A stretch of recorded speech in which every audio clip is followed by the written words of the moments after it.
Hello, today we're looking at Tribulation Taskforce number 0. It's a 0 issue by Bill Raupp. How do I say this? It really is a number 0. It's an introductory issue. It came in the mail with, I don't know, kind of like a little postcard. What's sort of neat about the print that this came with is on the back, it's really just a very large trading card is what it is, and I think that's fine. I kind of like the artwork in terms of it's high enough quality. You know, it meets a certain criteria to fit the superhero genre. Appreciate that. Anyway, it is truly a number 0 in the sense. And by the way, somebody else already reviewed this book, and I think his line on it is, you know, Christian comic is preachy. No surprise, something like that. Anyway, Bill tries to have a sense of humor online. I've seen it a few times, and, you know, like me, sometimes it falls flat, no big deal. This really is a number 0 issue, so if you're looking at it as a first issue, a number 1, it does do a lot of the introductory stuff that a number 1 does, but it's more in the sense of origin and backstory. So first we get a little bit of a meta story where a lot of, like, Narwhal had a character that behaves as a trapdoor through which he can introduce himself into the book Earthbound. This comic, we have a narrator here, Grok, and Bill often, I think online, does refer to himself as Grok. This is a way in for the writer to put himself in the story a little bit, just as the narrator, if you would. So the backstory we're getting is that Grok has had some kind of angelic visitation, setting him on his little journey to gather up what would be the heroes of the time and deal with evil in the end times, the Christian end times, as it were, which, you know, I believe in too. One thing I like about this is, even though it's sort of a pre-tribulation rapture setting, it just takes that for granted rather than preaching it the way I think what do you got, the big novel set to, Left Behind, the way Left Behind did. And some people differ on that. There's what they call it, millennialism, amillennialism, preterist, I think this is how you pronounce that, and then there's partial preterist. Whatever all those different things are, there are different schools of thought on the end times. So what's so great about him, what he's doing here? It seems he's just taking the setting and hijacking it, or he's taking one of those positions and hijacking it for sci-fi rather than for preaching, which is, I think, a good way to go about writing, you know, an entertaining superhero book. This character in particular here, the one who was on the print, that's supposed to be the Apostle John, who was being held prisoner in underneath the Vatican. Now, these first few pages, which I flipped through, are really a framing device for that character to narrate a whole bunch. And here, down here, we see that it turns into, oh boy, this is going to take some explanation. And that gets, so this little vignette gets us into a history lesson chapter. This is a 0 issue. It's all backstory, or origin story, if you prefer. And that's what the little history lesson is. Then we do get a straight narration. Oh, so we have John, good guys, bad guys, there it is. We do get a straight story over here, which is still a bit of an introduction story, so you could make that an issue 1. It's not necessary, and we're really being introduced to this character who is not Grok and whose name escapes me, because when I turn on the camera I get nervous and forget things, and this person's name was on the previous page.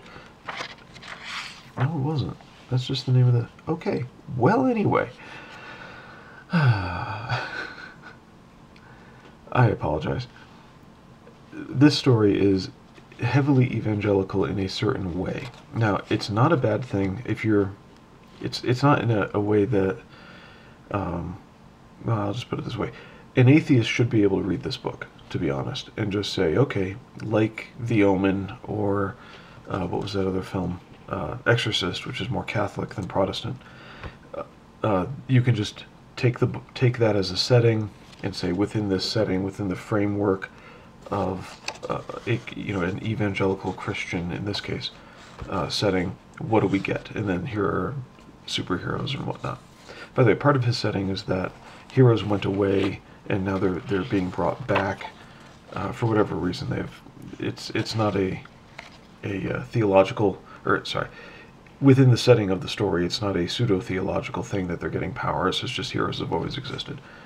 And so this is a little story at the end times, but these two get thrown backwards in time because of how their powers collide and whatnot, where they get to have a certain conversation. And the younger one, the guy in orange, his parents are worried about him. We see that because he's disappeared. So they're going to worry because they're parents. Duh. What struck me as a little bit odd here is it's really not in the book. It's more odd from my own experience with evangelicalism. These guys are still stuck back in time. Of course, they make their way out, and so spoilers. There it is.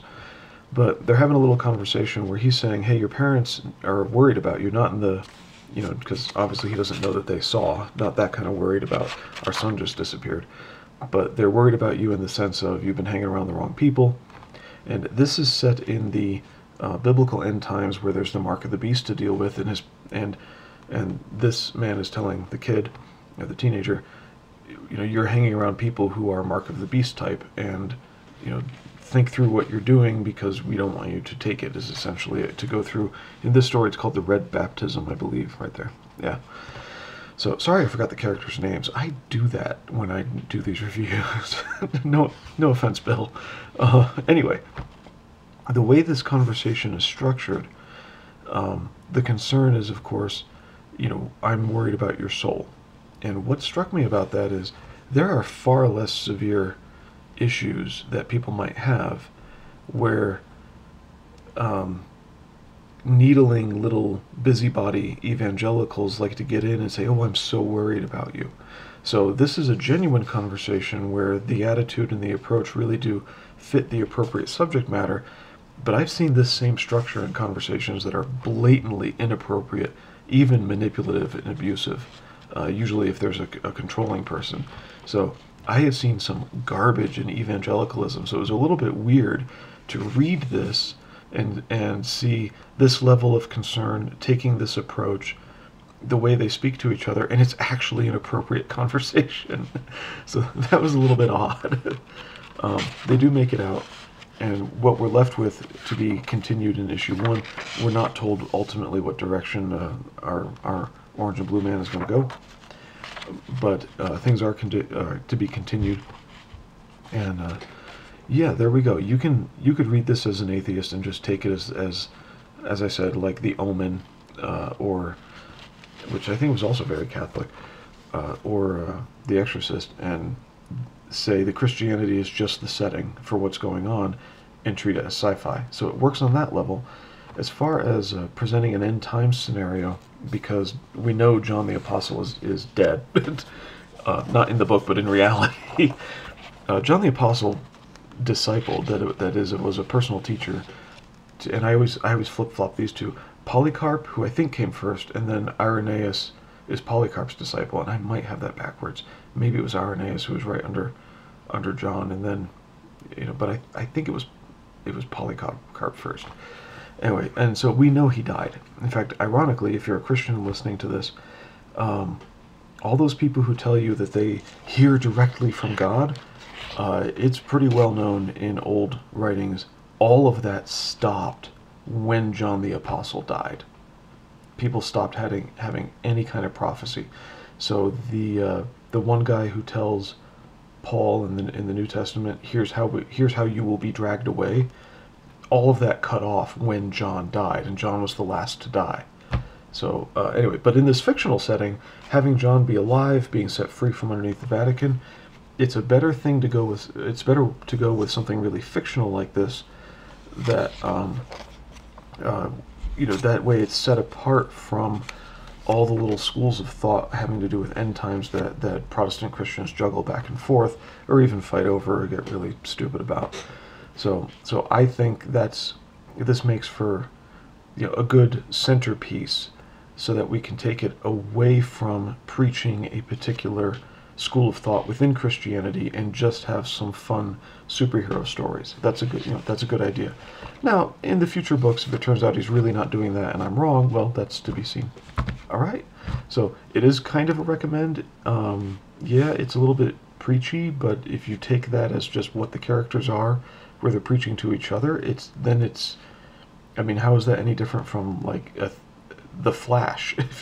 If you read that, and there's a whole lot of worry in The Flash about how's the family doing. It really can be parallel to that. All right. So good artwork though, by the way. I think the artwork's well done.